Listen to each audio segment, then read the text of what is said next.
My name is Yevgenia Yemelianova. I've come from France. I live on the Spanish border, in the southwest, between Biarritz and Pau. I'm an environmental engineer by education, but I work in real estate. I remember when I was little, at the age of 6 or 7, I used to sit in some weird poses, doing abdominal breathing.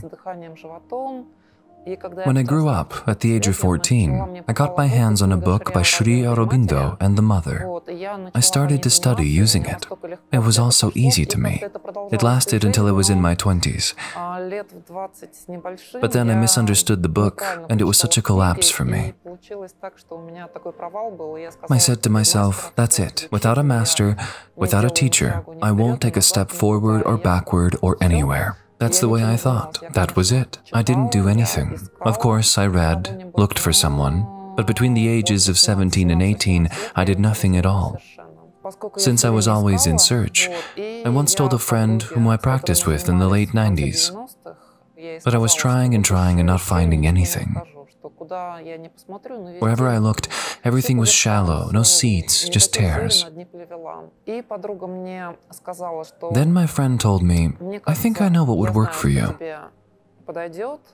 I asked her to send me the links.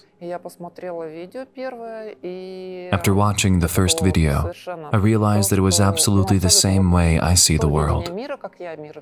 Absolutely. It was exactly the same, down to the last detail. I started looking further, more and more. Then, sometime in July, I was ready for my first meditation on Saturdays with the others. And I fell asleep. I sat down, and at about the 15th minute, I don't know how it happened. I don't understand it at all, but I was completely knocked out. It was like the battery was dead. And that was it. I only woke up at Imram's parting words. And I got up like, what happened? What was it? Then during the second Saturday's meditation, there was chakra breathing, and I found a big blockage in my Muladhara. I used to smoke all the time, you know. I've tried to quit smoking many times, but I kept starting again. I enjoyed the process and I couldn't understand why. I tried to figure out what I liked about it. Why do I forcibly quit, reject it all by forcing myself, but nevertheless return to it?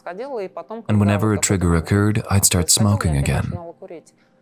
While meditating, I discovered a clamp in the Muladhara. I loosened it up. The energy began to flow. Went for a cigarette again in the afternoon, and I didn't understand.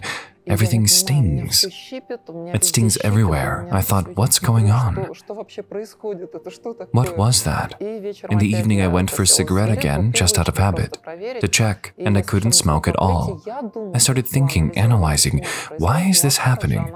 Muladhara has to do with plants, with seeds, with roots, with all these things. I think because I had this clamp, I had a craving for something, for nature, and it was expressed through such an unnatural attachment to tobacco, because I love plants so much, but they never grow properly at my place. All I tried to do, like planting seeds and so on, I've always had trouble with that. Now I've bought some seeds, I'm going to experiment. Will they grow or not? The blockage is gone. When I do my exercises, I do them like, like a radio. We tune in to a certain frequency, which means every movement is like a tumbler for me. You twist it back and forth, like tuning a radio to a frequency. It does take some getting used to, though.